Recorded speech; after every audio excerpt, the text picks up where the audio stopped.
What's up everyone, it's Coach Noble here, and today we're going to be looking at jump spotting. Jump spotting is one of the easiest ways to peek angles and gather information while still being able to get behind cover. While it may be a little tricky to learn, once you have it down, it's just like riding a bike, you'll never forget. So by the end of this lesson, you'll be able to get information safely by practicing the 2 ways to jump spot, and should be able to do each method 5 times in a row. With that said, let's get into it. For the warm-up, because today's lesson is movement based, we're going to be heading into the range and using the obstacle course behind the main aim training building. It's a little tricky even for experienced players, so just see how far you can get in 10 minutes. Again, it's just for a warm-up. Then, once you're done with that, we have MedStar's awesome physical therapist, Jenna, who's going to be leading us in a stretch. Hello everyone, it's Jana Lavari here. I am a physical therapist with MedStar Health. And in today's video, I will show you how to do a few simple stretches for your hand and wrist muscles, which can get a little bit tight and cramped, especially after several hours of gaming. These exercises can be really helpful to prevent pain and tightness in the wrist and hand muscles and joints, which is caused by prolonged static positions and lots of repetitive motions. This one is the wrist flexor stretch. So you'll hold your arm straight out in front of you with your palm facing up, and then use your other hand to pull your wrist downwards for up to 30 seconds. This stretch you'll feel just along the top of the forearm. So this one is one of my favorite stretches, the wrist extensor stretch. So you'll start with your arms straight in front of you with your palms facing down and your elbows straight. Use your other hand to flex your wrist downwards until you can feel a gentle pulling along the top of the forearm near the elbow. Hold this stretch for up to 30 seconds. This one is the web space stretch. So you'll start with your palms down on a table and then move the thumb away from the finger, using the other hand to apply a gentle downward pressure for up to 30 seconds. This stretch you should feel in the web space, which is the space between the thumb and the index finger. So that's it for today's video. I encourage you guys to try these stretches out at home and let me know if they've worked for you. Thank you so much for watching, and I'll see you next time. Now for the first drill, what we're going to be doing is first heading into a custom map on bind, and make sure to have cheats enabled by the options setting. So now that once you're in the actual map, the first thing you're going to do is press escape, and you're going to go into your settings. In the top right, you're going to see cheats, and the first thing you're going to do is pause match timer, change that from off to on so that you can explore the map without running out of time, and press that end game phase once so that you're out of the warm up and the walls and the barriers go down. I have all this on, that's probably just habit, you don't have to worry about that. So once you have all that set up, you can go ahead and start going over to belong. Belong here at this spot right here it's a pretty nice angle to jump spot. It's very common, and it's a good way to learn it. I think especially in the early phases of the game, just doing a nice little jump spot right here is a very easy, nice little angle to do. So, as I said in the intro, there are actually 2 ways that you can jump spot in Valorant. The first one I like to call the sweeping jump spot, because you are mostly using your mouse to go in and out of the angle. So to actually do the jump spot, the first thing you're going to do is actually jump, and then once you're in the air, hold both the W key and the directional key that is the opposite of the angle you're peeking. So here, because the angle is to my right, I would actually hold the A key to go to the left. Finally, while you're doing all of this, you move your mouse the same direction as whichever key you use. So again, here, if your angle's to the right, you'd move your mouse from the right side of your mouse pad, sweeping to the left side of your mouse pad. So altogether, with this sweeping jump spot, it looks a little something like this. Like that.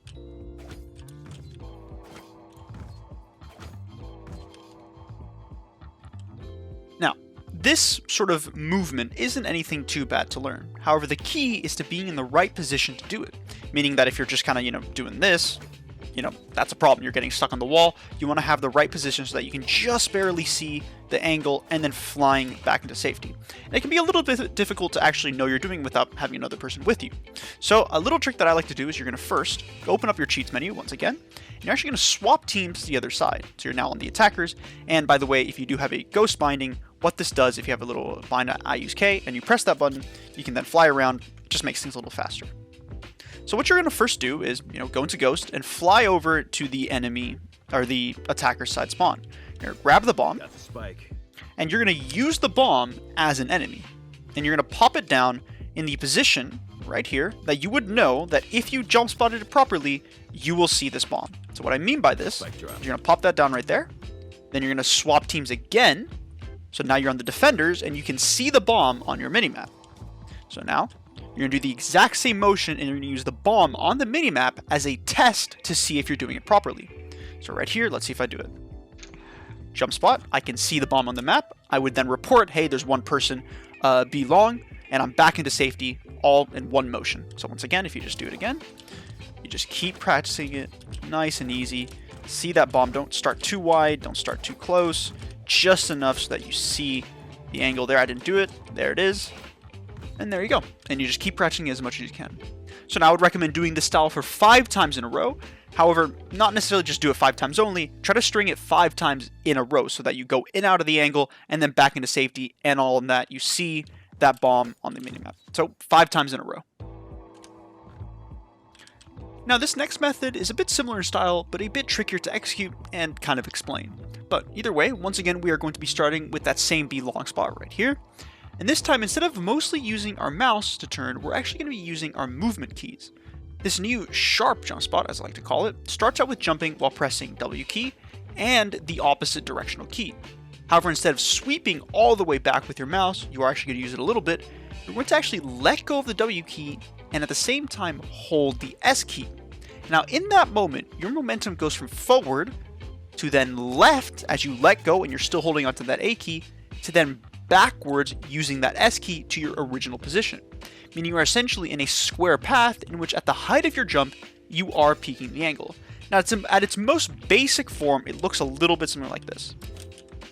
Just like that. So you went actually forward, then left. So with all that said, everything completed, it's going to look a little something like this. Just like that. So you can just see that bomb once again, going in and out of the angle, nice and quick. They basically only see your shoulder, and you're doing that same bomb trick to make sure you're doing it. Now, it's actually a little bit more popular as well. If you've been watching VCT Copenhagen, you'll see that a lot of pros like to use this one. So I actually personally prefer the first one. I feel like I can string the jumps a little bit faster, but really at the end of the day, it really is just preference. You can actually use it for different situations, feel it out. But in this case, you once again do it 5 times in a row, stringing it forward, seeing that bomb going in and out of the angle. Do it 5 times in a row before you try to use both of them and decide which one you like better. With these 2 styles in mind, we're going to be heading into a DM for the final drill. While in DM, you're just going to play out the match as you normally would, while also incorporating jump spotting. So before peeking angles, whether it be B long bind, or Haven C long, or wherever it may be, practice jump spotting before you continue. What this should do is make it so you can jump spot quickly and under pressure of other people shooting at you. You'll also learn how to compose yourself after the jump spot and get back into the fight. We're going to be doing this for 3 matches of DM, while jump spotting at least 10 times each match. Always remember though, that with DM you are never trying to win, you're only going for a goal, and in this case, it's the jump spot. Now that we have this new skill, it's time to use it to gather better information in matches. Screaming while incorporating jump spotting should be pretty straightforward. It's all about continuous practice and using it at the right time. Overall, here's some things to keep in mind to do just that. Long angles are the best for jump spotting, just like the one we used on bind to practice it. Keeping an eye on the radar can also show if you saw someone, again, like that bomb trick that we used on bind. Keep track of how far you are from the angle. Don't be too close, don't be too far. Just enough so that you peek out and then immediately go back in. Once again, this is mostly for information gathering. Jump spotting can be used to find remaining enemies without committing, finding oppers, and peeking long angles. And as always, and again, most importantly, keep practicing. Because you don't always jump spot in every 30 seconds, maybe you're going to be in different situations. It may be easy to lose that muscle memory if you don't keep practicing. So keep doing it every once in a while in DM. And that's it. Like I said, in the next few DMs, you should definitely try to practice your jump spotting so you can continue to build that muscle memory. Instead of going for 10 each DM, like we did in the drills, you can just go for 5 or more jump spots while you're warming up, just so that you know you're practicing it. And with that, as always, good luck in your future matches, unless you're versing me.